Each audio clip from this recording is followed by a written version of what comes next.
घरगुती सिलेंडरचे दर महागल्यानं राष्ट्रवादी शरद पवार गटाचं जिल्हाधिकारी कार्यालयासमोर चुला जलाओ आंदोलन. इराण-इस्रायल युद्धाचं कारण पुढे करत सरकारनं घरगुती गॅस सिलेंडरचे दर 60 रुपयांनी वाढवलेत. याच्या निषेधार्थ राष्ट्रवादी काँग्रेस शरदचंद्र पवार पक्षाचे जिल्हाध्यक्ष मनोज प्रधान यांच्या नेतृत्वाखाली महिला अध्यक्षा मनीषा भगत आणि युवक अध्यक्ष अभिजित पवार यांच्या उपस्थितीत ठाणे जिल्हाधिकारी कार्यालयासमोर अनोखं आंदोलन करण्यात आलं. यावेळी कार्यकर्त्यांनी चूल पेटवून त्यावर भात शिजवून तसंच भाकरी भाजून या दरवाढीचा निषेध केला.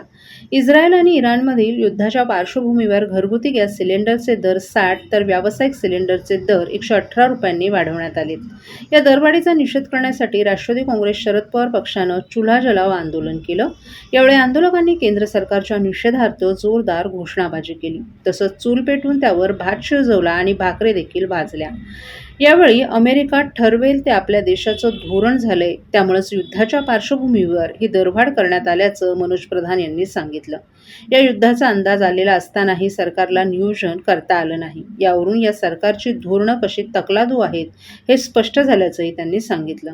या दरवाढीमुळे सर्वसामान्यांच्या घरातील बजेट कोलमडून पडणार आहे. एकीकडे महिलांना लाडकी बहीण म्हणायचं आणि दुसरीकडे महिला दिनाच्या 1 दिवस आधीच दरवाढ लादून दरवाढीची भेट द्यायची हे खपवून घेतलं जाणार नाही. आजचं आंदोलन प्रातिनिधिक असलं तरी महागाई विरोधातील आमचा लढा असाच कायम राहणार असल्याचंही त्यांनी सांगितलं.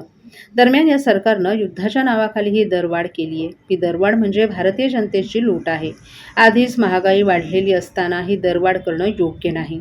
सरकारनं ही दरवाढ तात्काळ मागे घ्यावी अशी मागणी मनीषा भगत यांनी केली आहे. या आंदोलनात युवक अध्यक्ष अभिजित पवार, युवक कार्याध्यक्ष राजेश कदम, विद्यार्थी अध्यक्ष राहू पाटील, महिला कार्याध्यक्षा फुलबानू पटेल, साबिया मेमन, जिल्हा प्रशासन सरचिटणीस राजेश साटम, महाराष्ट्र प्रदेश सरचिटणीस मकसूद खान, राजू चापले, मिलिंद बनकर, एकनाथ जाधव, संगीता लोकरे, कैलास हावळे यांच्यासह इतर कार्यकर्ते सहभागी झाले होते. अमेरिकेमध्ये युद्ध सुरू आहे तर दुसरीकडे भारतामध्ये महागाई वाढताना पाहायला मिळते. गृहिणींचा जो काही आर्थिक बजेट आहे तो कोलमडताना पाहायला मिळतो, कारण गॅस सिलेंडर जो आहे तो महागलेला आहे. उद्या महिला दिन आहे आणि या महिला दिनीच्या 1 दिवस आधीच या महिलांना परत खड्ड्यात घालण्याचं काम या केंद्र शासनाने केलेलं आहे. आज घरगुती गॅस 60 रुपयांनी महागला आहे आणि कमर्शियल गॅस 118 रुपयांनी. म्हणजे तुम्ही म्हटलं तसं की आज 5-6 दिवस झालेत या इराण वॉरला आणि ऑलरेडी आपले पुरी साहेब जे आपले मंत्री आहेत ते म्हणतात की आमच्याकडे मुबलक साठा आहे. मग जो तुमच्याकडे मुबलक साठा आहे मग आमच्या महिलांना गृहिणींना खड्ड्यात का तुम्ही घालत आहेत? आणि आज 5 दिवसानंतर जर तुम्ही भाव वाढ करत असाल तर येणाऱ्या जर हे युद्ध 1-2 महिना चाललं तर भाववाढ काय होईल, याचे परिणाम काय होणार हे यामुळे दिसून येतं. तर खऱ्या अर्थाने आमचं केंद्र शासनाला म्हणणं आहे की एका हाताने तुम्ही 1,500 रुपये आमच्या महिलांना देत आहे आणि दुसरीकडनं हळूहळू महागाईच्या निमित्ताने हे आमच्याकडनं काढून घेत आहे. त्याचा निषेध करायला, त्याच्या विरोधात आज आम्ही आलेलो आहे.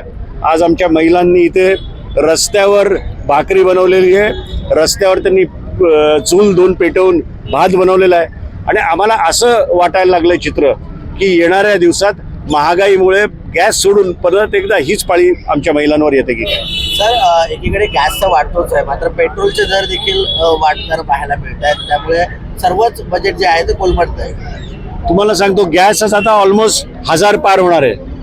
पेट्रोल ऑलरेडी 100 रुपयाच्या पलीकडे गेलेलं आहे आणि मला असं वाटतं की ह्या देशातल्या लोकांना आता विचार करायची गरज आहे की जेव्हा हे भाजप सरकार सत्तेत आलं 2014 मध्ये तेव्हा काय मुद्दे घेऊन आलेलं, तेव्हा काय महागाईबद्दल मोदी साहेबांनी बोलणं केलेलं, आज ती महागाई कुठे गेलेली आहे. त्यामुळे दर दिवशी आपल्याला ह्याचा झटका बसतोय आणि आज ज्या पद्धतीने महिला या ठिकाणी जमा झाल्यात तुम्ही त्यांच्याकडनं ऐका की कशा परिस्थिती त्यांना घर चालवायला लागते.